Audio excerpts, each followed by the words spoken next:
Hi, I'm Cindy Miller, Director of Children's Ministry at Shepherd of the Hills Lutheran Church, School, and Child Care. And I'm Lauren White, Director of Christian Education.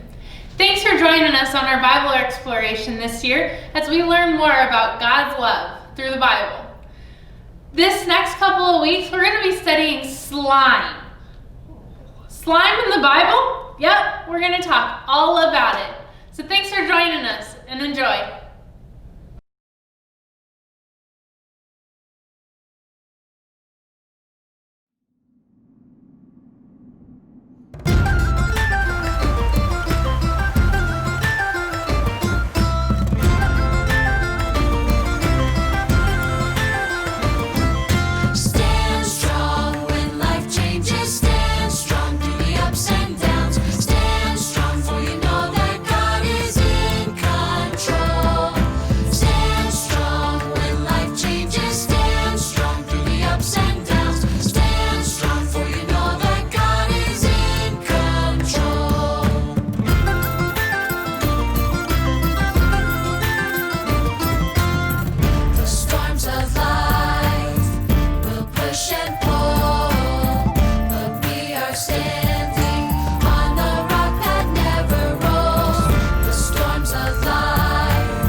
And now it's time for America's messiest game show, Slime Time. And here's your host, that slimy gal herself, Gal Levant. Thank you, Carol Barrow. Hey kids, welcome to Slime Time, the messiest game show on cable television. I'm your host, Gal Levant.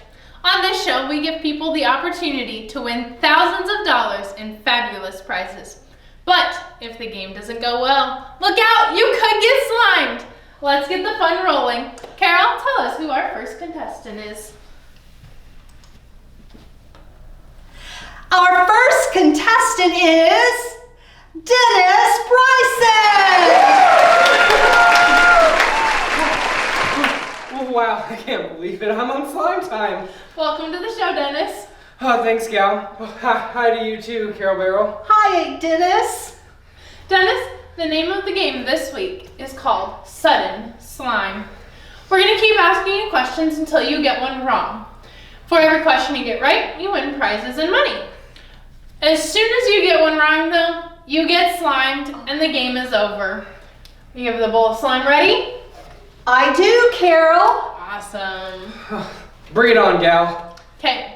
Today's category of questions is tough guys. Dennis, who would win in a fight between Batman and Wolverine? Oh, wow. Batman? That's correct! Woo, all right. Okay, next. Who would win in a fight between Han Solo and Star-Lord? Solo? Correct! Yeah. Okay, here's your third question. Who would win in a fight between John Cena and Captain America? Oh, that's easy. Captain America. Wrong, it's John Cena.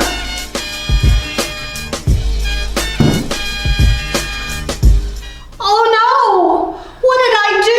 You killed him! You killed our contestant! Oh no. Oh no. Oh no. Oh, Oh. are you Gal. okay?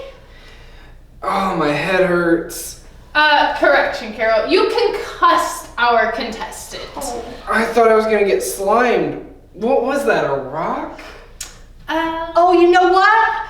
I think I added too much liquid starch to the slime mixture and it hardened. I'm really sorry, Dennis. Oh, it's okay. It's like my pastor says, God uses hard times to make us stronger. He does? I mean, sure he does. When he perseveres through hard times, we can become as tough as that slime. I mean, I can take a lump on the head, it only makes me stronger. I can see you're already pretty tough and strong. I've taken a few lumps in my day, and I can take some more. But with God's help, it can only make me stronger. I'm relieved. Sorry I can't make you richer, though. Your game's over. God has made me richer than any game show. I think I'll be okay. Well, that's good to hear. Thanks for joining us on Slime Time this week. We'll see you next week for an all-new episode. Bye! Bye.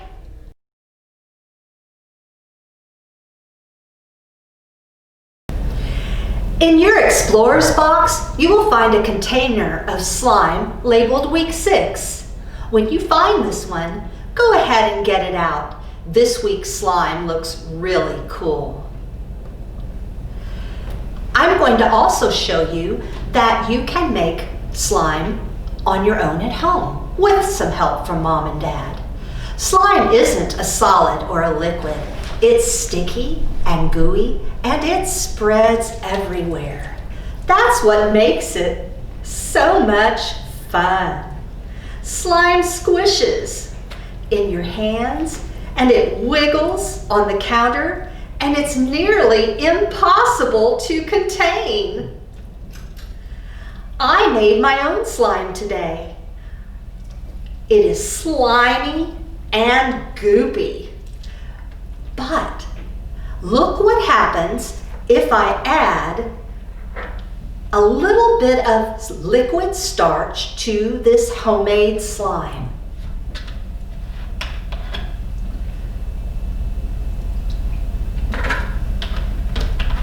I'm going to mix it up really well.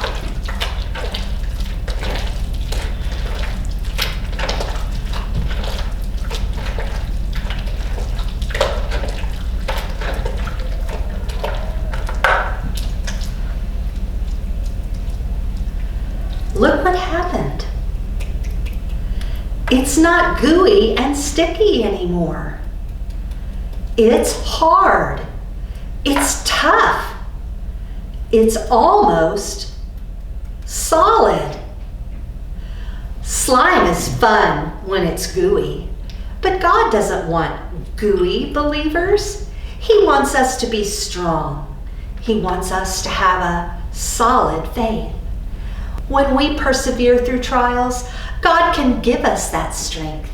He can build up our faith and make us believers who will grab onto His truth and never let go.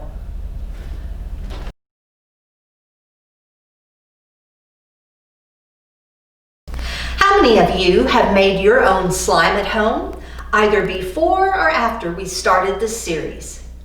Making slime at home is a really fun science project. The ingredients in slime actually go through a chemical reaction to change from the solid and liquid materials into the gooey substance we call slime. There are dozens of varieties of recipes online that will give you different types of slime, and we've made several during this series. You can even manipulate the slime further just by changing the amount of each ingredient. Today we also saw that we can make slime harder by adding more liquid starch. You don't want to add too much, of course, because then it won't be slime. It will get hard, and that's no fun at all. Slime is no good when it gets hard and tough, but the opposite is true when it comes to faith. God doesn't want us to have a gooey, slimy faith. He wants us to be strong. He wants us to cling on to Jesus no matter what happens. He wants us to persevere through trials and challenges. The more we persevere, the stronger we will become. We're getting near the end of Jacob's story today, and Jacob is about to face his greatest challenge. Jacob knows that he has to go back home and try to fix things with Esau, the brother he slimed when he stole his birthright. Jacob's going to need a lot of strength and courage for this moment, and the night before he meets Esau, God sends him a challenge to see if he's ready.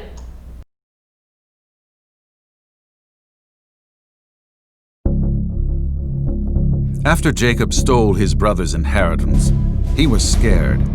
He ran away and went to live with his uncle Laban in Haran. Laban tricked Jacob into marrying his daughter Leah, but eventually gave him his other daughter, Rachel, who Jacob wanted to marry all along.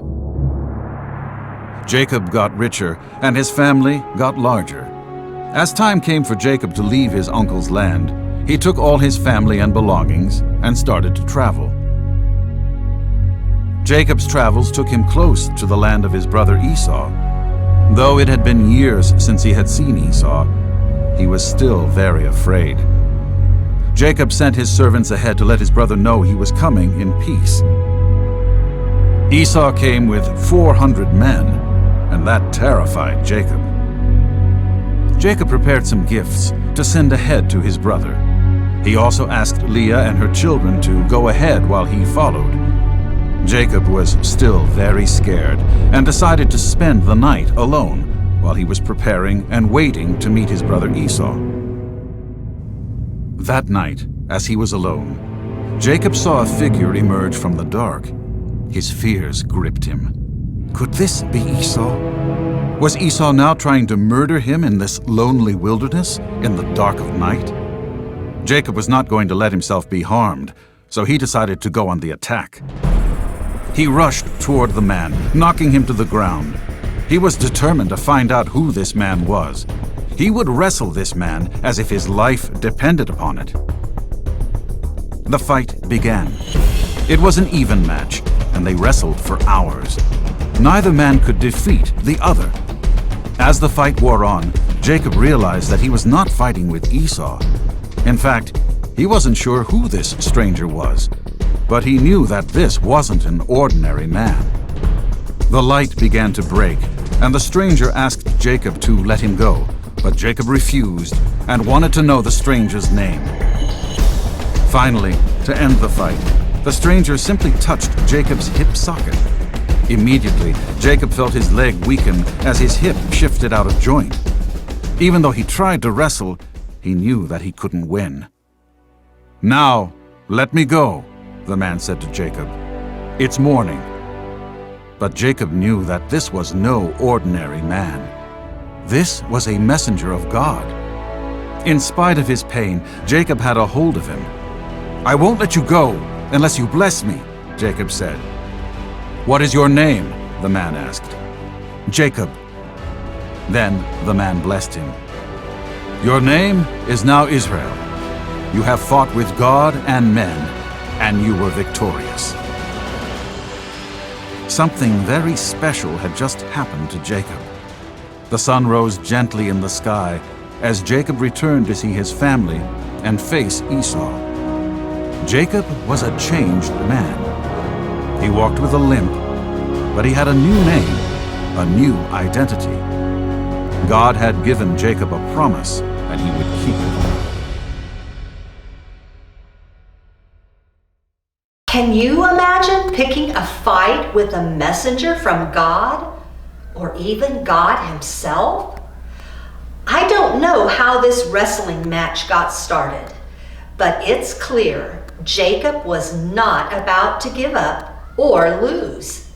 Jacob battled all night with the man, and he refused to give up. He wouldn't let his heavenly opponent quit either, not until he blessed Jacob. Jacob knew he needed God, and he held on for dear life. Jacob persevered when many people might have quit and just run away. God gave Jacob his blessing, and through that all-night wrestling match, he gave Jacob the strength to face an even greater challenge when he met Esau. God uses trials to grow our faith. When we persevere, our faith grows stronger. And the stronger our faith, the greater the challenges we are ready to face. How many of you watch wrestling on TV? Since TV has to break for commercials, they try to squish the fights down to fit in between the commercial breaks. Sometimes you might get a match that runs 15-20 minutes. But for the most part, wrestlers go for about 6 or 7 minutes before somebody claims victory. The world record for one wrestler wrestling in a single match is held by Cassius Ohno, who wrestled several opponents for over 3 hours. Jacob put Cassius Ohno to shame. He wrestled all night. Jacob held on to his opponent not for 20 minutes, but hours on end. That's longer than an entire WrestleMania show. Jacob never quit, never submitted, never gave up. He refused to let go of God's messenger until he claimed victory and received God's blessing. He set the bar high for all of us who want to have a strong faith. Some people question God when hard times come. They wonder how a God can let hard times happen to them. But God uses those hard times to build us up. Like an athlete in the weight room who knows that muscles have to be torn down before they can get stronger, God knows that persevering makes us stronger. There's no shortcut, no liquid starch to make us tough in a hurry. If we persevere, we will grow stronger. What trials are you facing right now? Are you wrestling with a tough decision? Are you going through hard times at home or school? Don't give up. Don't quit. Grab on to God like Jacob did and hold on for dear life. Perseverance builds strength, and if you refuse to quit, God will make you stronger. Don't be a slimy Christian. Persevere when you're tested, and God will make you strong. Will you pray with me before we close out today? Let's fold our hands and bow our heads. Dear God, thank you for the way that you make us grow stronger. Help us to remember that you love us. In your name we pray. Amen. Our God is a great big God. Our God is a great big God. Our God is a great big God, and He holds us in His hands. Our God is a great big God. Our God is a great big God. Our God is a great big God, and He holds us in His hands. He is higher than a skyscraper, and He's deeper than a submarine.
Before we say goodbye, let's practice our Bible verse. It goes like this. But I call out to God, and the Lord saves me. Psalm 55:16. Now you try it with me. But I call out to God, and the Lord saves me. Psalm 55:16. Thanks for watching. Remember to like, share, and subscribe to keep up to date with all of the children's ministry resources. See you next week!